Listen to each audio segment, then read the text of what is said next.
Salut! Je vais te montrer aujourd'hui comment coudre un chèche stylé facilement et avec peu de tissu. C'est une écharpe triangle hyper tendance comme celle que je porte autour de mon cou. Et pour être encore plus stylé, je te donne THE conseil en images à la fin de cette vidéo.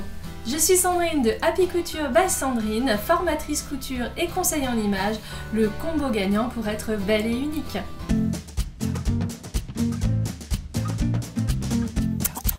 Pour les fournitures, il te faudra du tissu à motif de 1,40 m de lèse sur 60 cm de hauteur. Puis du tissu uni en 1,40 m de lèse sur 60 cm de hauteur toujours. Moi là j'ai choisi de la polaire. Un bouton d'environ 1 cm de diamètre, sachant que la largeur reste à ton appréciation. Tu peux prendre un bouton plus gros mais fais bien attention qu'il ne soit pas trop lourd. Environ 10 cm de cordelette. Du fil assorti à ton tissu principal et sa canette qui est déjà préparée. Si tu ne sais pas comment réaliser une canette, je t'invite à voir ma précédente vidéo. Une paire de ciseaux, une règle en fer ou une règle japonaise, une craie tailleur, des épingles et enfin il te faudra le gabarit du patron. Pour te faciliter les choses, je te propose ma fiche projet qui reprend les fournitures dont tu as besoin. Et en plus, le patron qui reprend le gabarit avec les dimensions du chèche à couper. Il te suffit de cliquer sur le lien dans la description et de les télécharger gratuitement.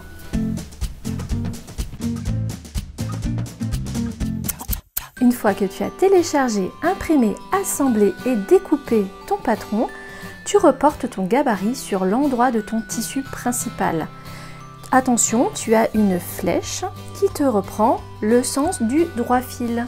Ensuite, tu peux utiliser les épingles pour accrocher ton gabarit à ton tissu principal avant d'en tracer les contours. Tu peux également utiliser des poids que tu vas répartir comme ceci. Je prends ma craie tailleur et je trace le contour du gabarit avant de découper.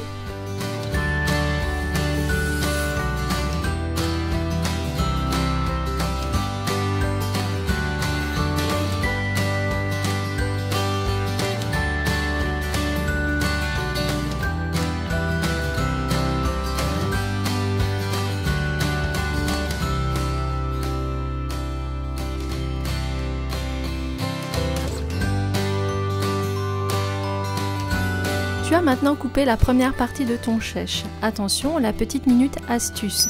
Si tu utilises un tissu qui s'effiloche beaucoup, type coton ou viscose, coupe ton tissu au ciseau ou au cutter rotatif et surfile le contour de tes deux triangles. Par contre, si tu utilises un tissu qui ne s'effiloche pas, type jersey ou polaire, il n'y a pas d'opération supplémentaire à faire au moment de la découpe.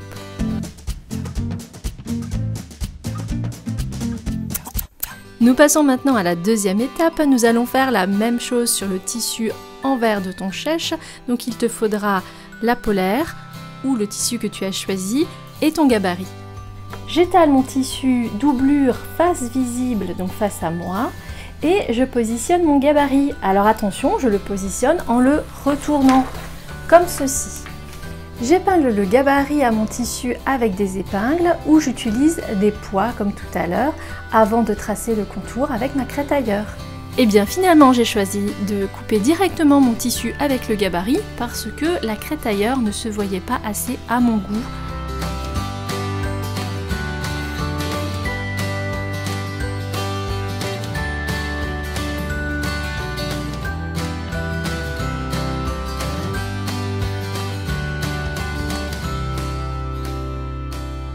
La découpe de la doublure est maintenant faite. Nous allons pouvoir passer à la prochaine étape. Pour les meilleurs conseils en couture et conseils en images, abonne-toi à ma chaîne YouTube et clique sur la petite cloche pour être notifié à chaque nouvelle vidéo.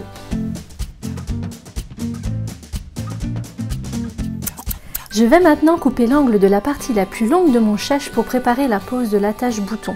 Donc je vais mesurer 6 cm en partant de la pointe et je trace un angle droit. Je répète la même opération sur le tissu principal.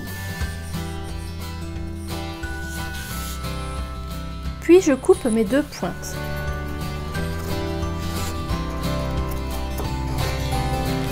Je prends le bouton et ma cordelette. j'entoure le bouton de ma cordelette et je vais marquer un repère ici à la craie.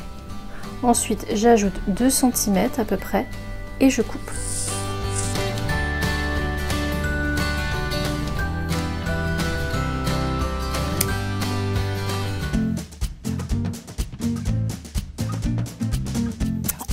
Toujours sur l'endroit de mon tissu et le côté face visible, je prends ma règle et je vais créer une marge de couture de 1 cm au niveau de ce que nous avons coupé tout à l'heure. Je positionne les liens de ma cordelette les uns à côté des autres, légèrement en dessous de ma marge de couture que j'ai créée tout à l'heure. Donc là, vous avez la marque que nous avons prise autour du bouton et là, la marge de couture 3 mm, un petit peu en dessous pour que ce soit bien pris en sandwich. Donc, je vais couper effectivement maintenant le surplus de cordelette.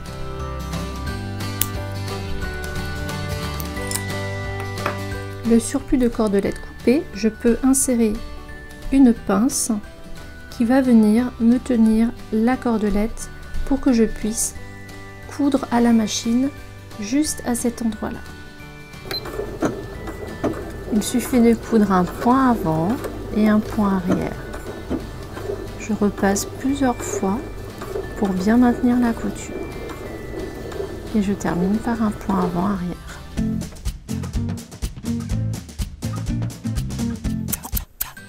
Maintenant, positionne tes tissus endroit contre endroit. Épingle tout le contour en prenant ton temps.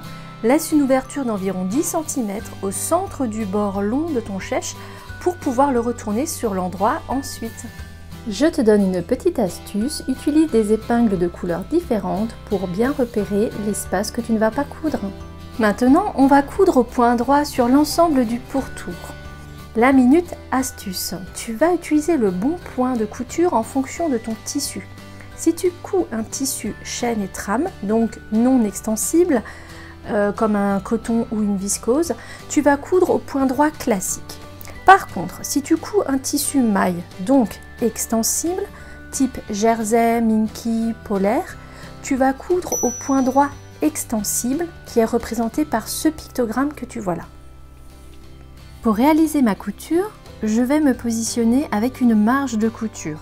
Donc soit je vais utiliser 1 cm de marge et dans ce cas-là, je vais décaler mon tissu pour qu'il y ait bien le 1 cm au niveau du repère de ma plaque de couture, ou alors j'utilise la valeur de mon pied de couture. Pour ce type d'accessoire, la valeur pied de ton pied presseur va très bien. Donc voilà, moi je sais ce que je vais faire. Et ensuite, je vais débuter ma couture avec un point d'arrêt.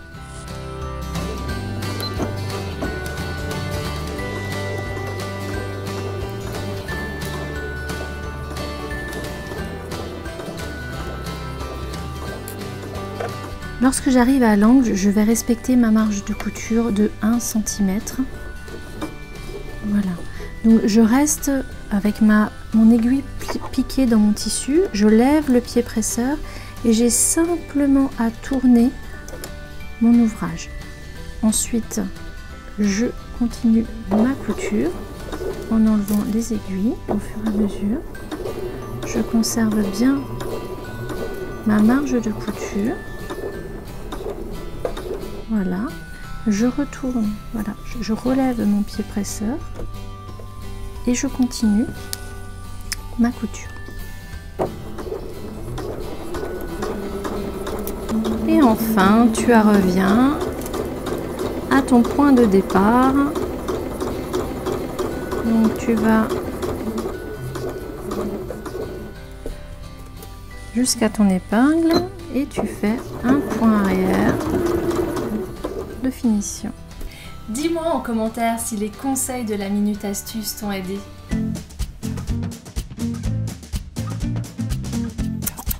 Voilà, maintenant on va dégarnir tous les angles.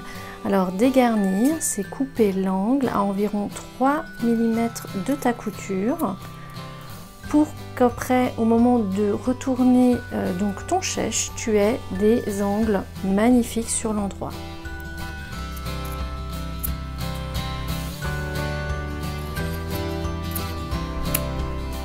Et voilà.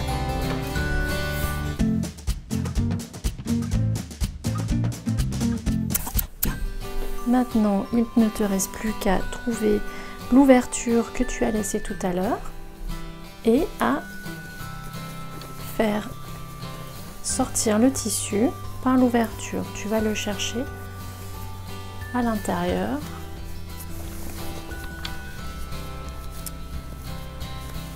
Et tu ressors bien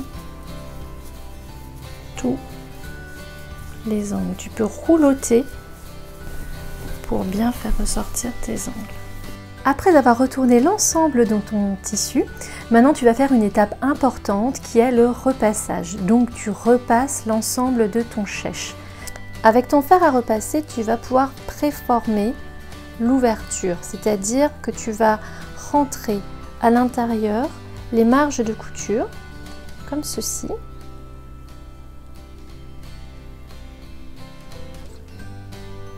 Et ensuite, tu vas les épingler avant de venir les coudre. On va faire une couture à environ 2 mm du bord avec un point d'arrêt pour débuter et un point d'arrêt pour terminer la couture.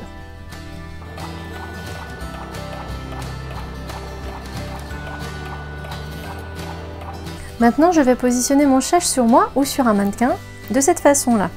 Donc, je prends la pointe que je vais positionner vers l'avant en faisant passer le chèche autour du cou et j'enroule comme ceci.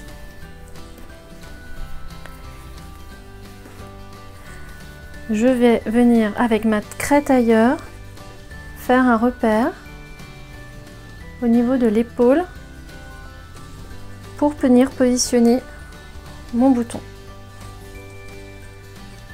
Et je couds mon bouton à la main avec du fil et une aiguille.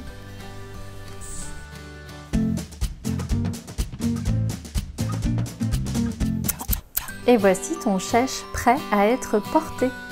Voilà, tu as maintenant fini ton chèche. Un grand bravo à toi. J'espère que tu es fière de ta réalisation. Alors n'hésite pas à la partager sur les réseaux sociaux avec le hashtag Happy Couture by Sandrine. Et maintenant, je te partage THE conseil en images. Notre visage est illuminé ou terni par certaines couleurs, surtout si elles sont positionnées au niveau de notre cou. Je te conseille de tester le tissu que tu vas utiliser sur toi, à la base du cou, devant ton miroir ou en prenant un selfie. Avec ce conseil, tu verras vraiment celui qui illumine le plus ton visage et ton choix de tissu sera plus facile. J'espère que tu auras pris autant de plaisir que moi à coudre cette écharpe. N'oublie pas que si tu hésites sur le matériel de couture à avoir et utiliser, tu peux télécharger mon e-book gratuit dans la description. Et si tu as des hésitations pour l'enfilage de ta machine à coudre ou de ta canette, des vidéos techniques sont également à ta disposition. Enfin, si tu as aimé cette vidéo, vas-y, envoie-moi un like et abonne-toi. À très bientôt pour une prochaine vidéo.